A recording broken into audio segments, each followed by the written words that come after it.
So Uber blocks transgender drivers from signing up. They didn't believe me. So I tell you what, this is a big lawsuit in the making, and as we read it, you'll sort of see how difficult that photo identifying software is. It can have a lot of mishaps. I'll read you the story. You guys can comment on this. Adrian Escobedo signed up to drive for Uber Eats to help support his family after his fiancée lost her job. The couple and their 4-year-old son had just moved to Bakersfield. Money was tight. We know that feeling. But after a lunch break on his first day, Escobedo found himself locked out of the app. His documentation had not been approved. Escobedo tried at least 20 times to resubmit the records, which included a photo of his face, copies of his ID, and proof of car insurance. He said each time they were denied. I was very confused as to what was wrong, Escobedo said. I thought I was being messed with. Then looking over his documents, Escobedo figured it out. He is a transgender man, and his appearance in his old driver's license photo does not match the current photos he submitted, showing his wispy mustache and goatee. Uber at times has blocked transgender and non-binary people from driver and delivery jobs by treating their documents as fraudulent, suspending their accounts, and failing to rectify the situation. According to interviews with drivers and documentation provided by the American Civil Liberties Union of Southern California, which petitioned the company to restore Escobedo's account. Believe me, after this Los Angeles Times article, he will be restored. And a lot of other people will be stepping forward. And I would carefully say that Uber has a big problem here, right? The problem is that they fail to rectify the situation. So you can, the photo recognition software, I can see that it would make an error in this case, right? Then you alarm them, then you notify them, hey, this is the case.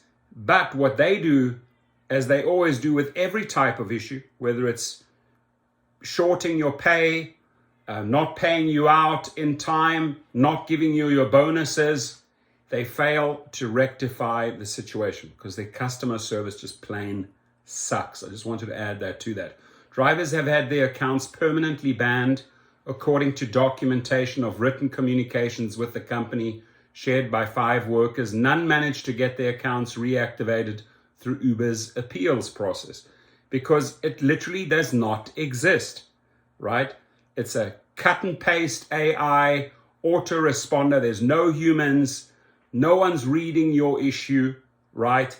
And these things are not addressed.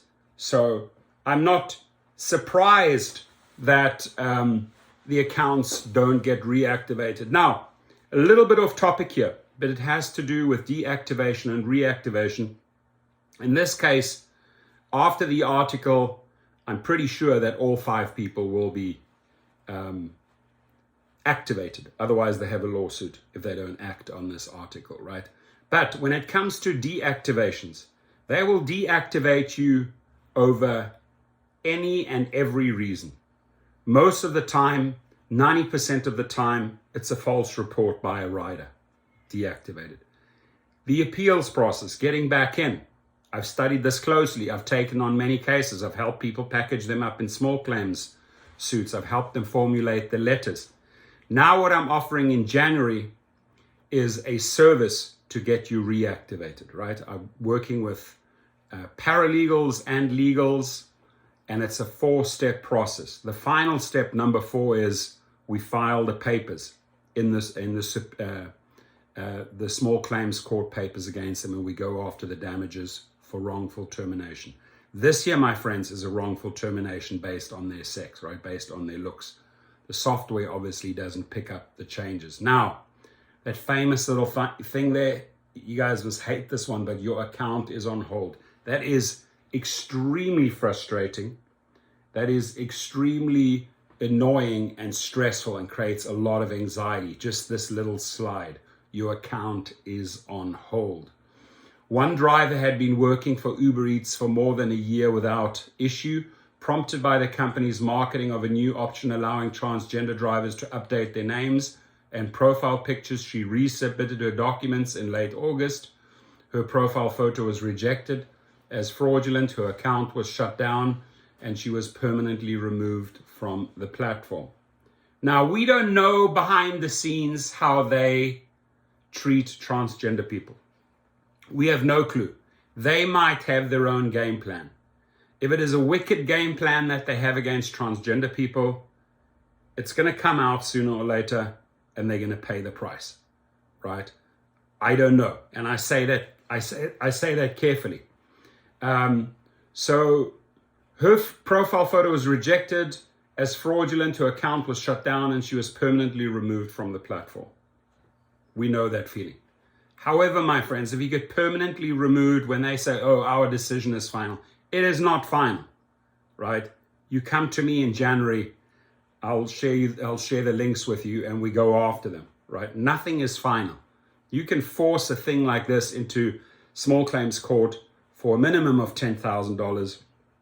If you don't get the damages, I will guarantee you, you will get reactivated because the judge will just say, based on the evidence, you, the company, Uber or Lyft or Grubhub or DoorDash, you wrongfully terminated this driver.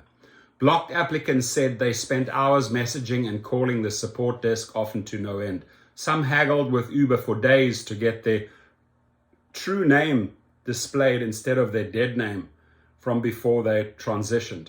Wow. So they're clueless, absolutely clueless, their support, both Uber and Lyft, right? At a time when a worker shortage has emerged as a key problem for Uber, the company's approach pushed all of these drivers to other app-based services, including Lyft and DoorDash, which for years have had policies accommodating name changes for transgender drivers. The missteps have also undermined Uber's stated commitment to more inclusive and equitable practices and highlight the dearth of protections for independent contractors who face discrimination. Now, another question I have, does the discrimination come from the top, from the executives? Are there specific executives, maybe even Mr. Koshashawi, who has an issue with transgenders or is a bit racist? I don't know, right? People in the company will have a better idea on that one, but we really don't know how this guy or how the executives discriminate from the top. Uber spokesman Zahid Arab said that matching profile photos to government ID is a fraud prevention measure the company undertakes as part of its safety protocols.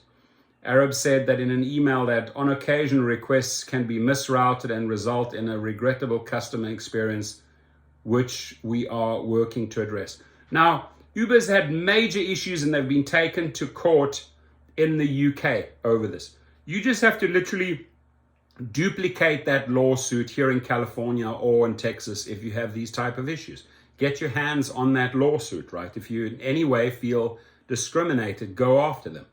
Uber and our partners make every effort to remedy situations like this in a timely manner.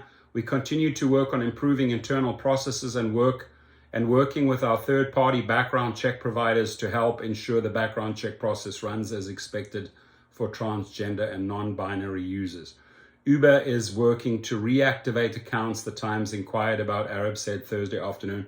We've worked to train Uber staff to handle all requests with compassion, empathy, and respect. Please do not make me laugh at this point because that is absolutely... That was bullshit. It is. It really is. That line there, when Uber says, we work to train Uber staff to handle all requests with compassion, empathy, and respect. There is, ladies and gentlemen, zero respect from upper management, executives, staff, engineers towards drivers. Zero respect. We've learned that over and over and over and over again. We regret the confusion and pain that it is caused when we don't meet that standard, he said in an email statement. Now that's a statement just to protect his backside, right? Pride Month. On June the 1st, as part of its Pride Month campaign, Uber announced plans to create a safer, more inclusive company for transgender, non-binary, and other LGBTQ identifying customers and drivers. The company said it would allow trans and non-binary drivers to display their self-identified first name and established a $60,000 fund to help its drivers cover the costs of updating their legal IDs and records. Days later, Escobedo's account was suspended. Double standards. He asked Uber's support desk why it had rejected his documents. Escobedo explained that the profile picture he submitted was taken after he transitioned, whereas his driver's license photo was from before. An Uber Eats representative said the issue was being escalated to a specialized team. Oh my God, don't get me going. There is no specialized team, ladies and gentlemen. This just really gets me going, because when I remember when my first account got deactivated, no reasons. They just didn't want to pay me out hundreds and hundreds of thousands of referrals. Oh, it's going to a specialized team. Never ever got a resolution from a specialized team, which would take up to 5 business days. 5 months, 5 years, still no answer from specialized teams. More than a week passed, Escobedo contacted the support desk for an update. He got the same response, to wait 5 business days. Escobedo said the Uber representative told him the company had already contacted him about his case, but Escobedo told the Times he hadn't received any communication. In mid-June, he received an in-app message saying he had submitted fraudulent documentation and was banned from driving from Uber Eats. The deactivation decision was permanent, and he would not be allowed to appeal, the message read. You can always fight that, right? Never ever settle on that sentence. When Escobedo asked which documents were determined to be fraudulent, he received no response. Typical Uber. They weren't listening to me. Here we go. They were not listening to me. You could have 5 million drivers say that at the same time. They are not listening to us. They were not listening to me. They were not listening to Scott. They were not listening to Rihanna. They were not listening to Lorenzo, right? It's just the same repetitive issue with Uber. They do not listen and they do not fix. The ACLU of Southern California sent Uber a letter July 1st demanding the company restore Escobedo's profile and allow him to display his chosen name. As a result of having simply sought work using a current image that reflects his true male identity, he was accused of fraud and permanently terminated from the platform and suffered attendant economic and emotional harms, the letter said. Mr. Escobedo's termination was an affront to his dignity as well as likely violation of applicable law. It's a lawsuit right there. The letter also urged Uber to review its records to identify any other prospective drivers or delivery workers who may have been unfairly excluded from working for the company due to gender mismatch documentation, and affirmatively communicate with those individuals about restoring them to good standing by the end of 2021. Adam Blinick, Uber's Senior Director of Public Policy and Communications. Obviously, you're doing a pathetic job, Adam Blinick, right? And just the fact that his name appears there, and I have another name to point fingers at, I'll put him in the title. He's going to love that. Saying that the company would apologize to Escobedo and that it was undertaking a review of the issue and would proactively address any instances of similar problems the review uncovered. That same day, the company reactivated Escobedo's account. You see what I mean, my friends? This is a part of my approach, deactivation to reactivation. If you have powerful platforms, right, like TV or media or social media, or if you're an influencer, you can put it out there and you can shame them and people share it and it hurts the image, and then they turn around pretty quickly and they reactivate you. Uber did not respond to emailed questions from the Times. Obviously they won't, because they don't want to get into a little legal trap about whether it had conducted the review, what it concluded, and any corrective actions taken. They're not going to answer that. A Kansas chapter of the ACLU sent a similar letter to Uber Eats on behalf of a 41-year-old transgender man in Topeka, contending the company's app effectively outed him as a transgender to customers by requiring him to display his legal name, which he said subjected him to harassment and ridicule, made him fearful of his safety, and resulted in lower tips and fewer rides. Another lawsuit. Hours later, Uber issued an apology and reaffirmed its commitment to making improvements to transgender drivers' user experience. Express your authentic self, right? Regardless, if you're transgender, whatever, this is an important one just for you as a person. Always express your authentic self. Don't pretend to be someone you're not. Acknowledge your flaws, right? You are who you are. So always express your authentic self. As part of its Pride initiative, Uber created a page on its website labeled, "I am transgender and need account help." On the page, the company advertised a form. See, they're just doing this to cover their legal ass because they know they screwed up big time. A form allowing drivers to update names or profile photos to express your authentic self, and offered assurance that a dedicated set of agents would be ready to handle the request.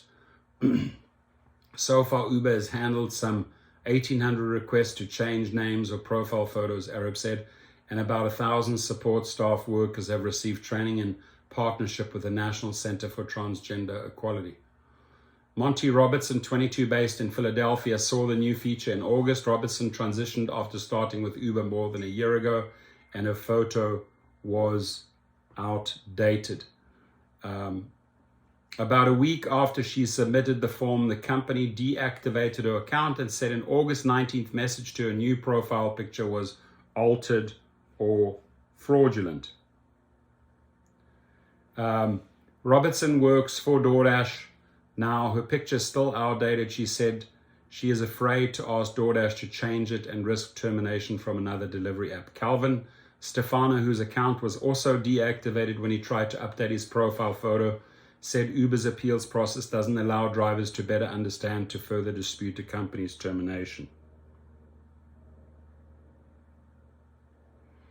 Uber initially flagged his photo as fraudulent, but in August 13 message, the company explained his termination by saying it noticed a number of irregular trips associated with fraudulent activities. The charge made no sense to Stefano. He asked for an explanation in a phone call with a support representative who told him he had already used up his one chance to appeal, and she did not have the authority to override the system and recover his account. BS. Come to me. There was no way to get help. That's when I thought it's really messed up. The Uber support representative suggested he make a new account. Stefano didn't bother trying. Customer support limbo. Drivers described Uber's support interface as a brick wall. Drivers described Uber's support interface as a brick wall. Messages to the support desk would be elevated to a specialized team. I like how they put the specialized team, or were met with scripted responses that didn't address specific questions or were entirely irrelevant. Review of appeals was set to take 3 to 5 business days, but drivers wouldn't hear back for weeks. On phone calls, support desk staff were ill-equipped to answer questions or said they had resolved a problem, but the fix didn't stick. When the drivers sought updates, they were assigned new service representatives who would start the process from scratch. After numerous exchanges, 4 drivers gave up, saying the process seemed futile. Ayana Oroxo, 54, a recent UCLA graduate, received contradictory instructions and explanations from the support desk. Several service representatives told her to re-upload documents each time they were deemed fraudulent and denied. Another said the account was on hold because it conflicted with Orozco's existing passenger account. Yet another representative, Orozco, told Orozco she was having problems because she kept uploading new photos.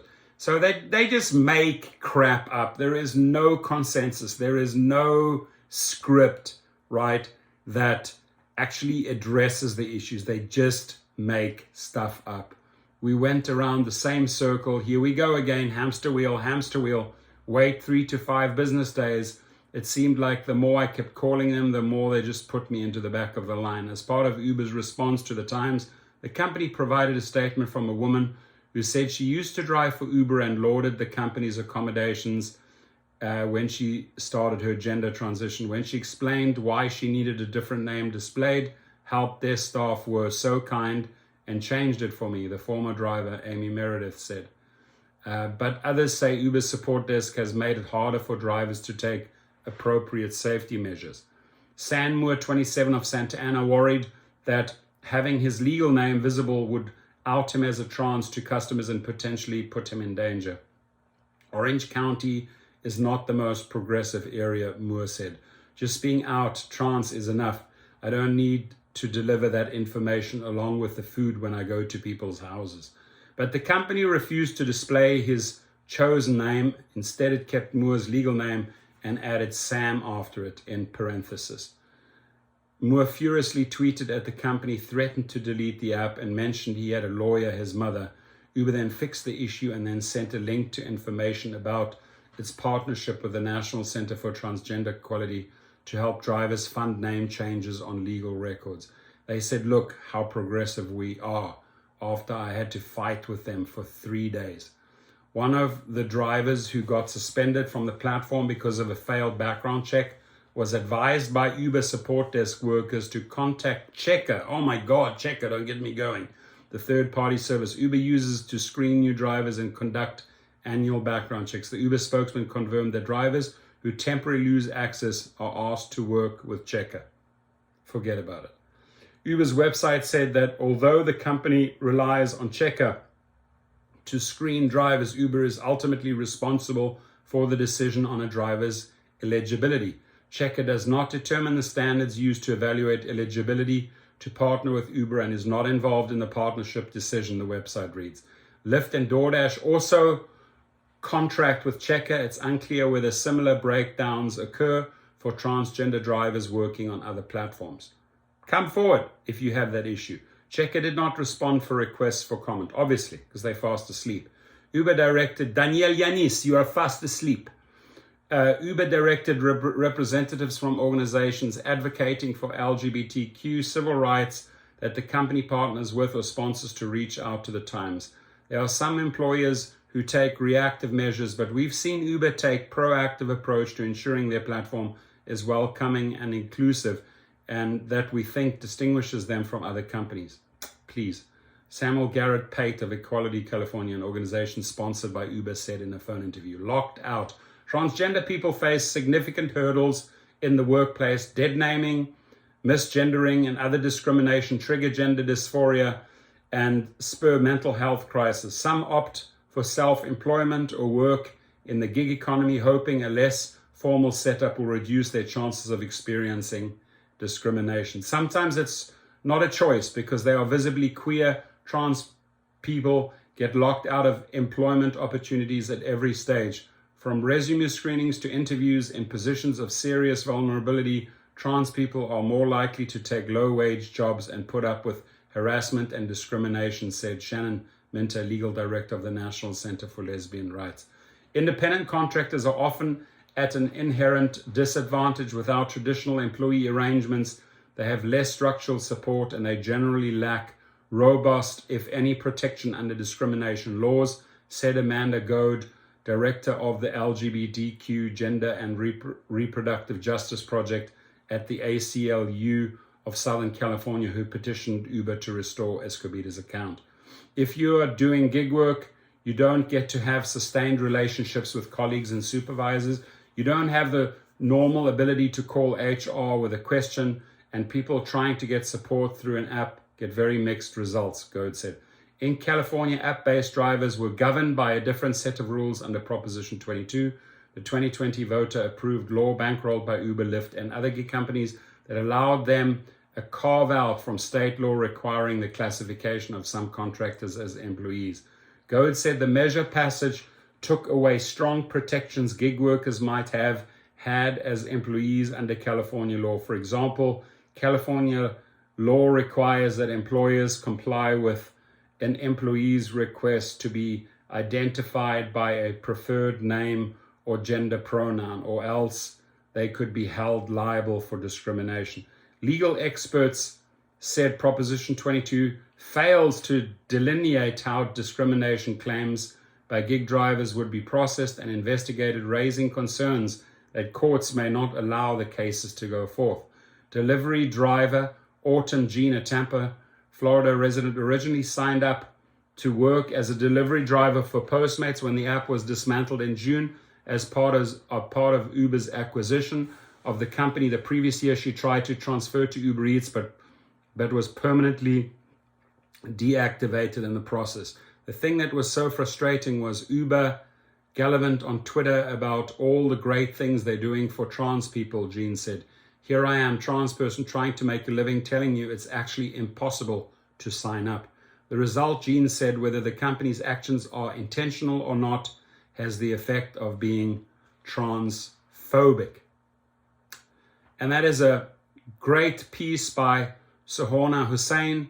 She's a reporter at the LA Times. Before joining the Times in 2018, she wrote for the Tampa Bay Times. Cool. Thank you. Shout out to her.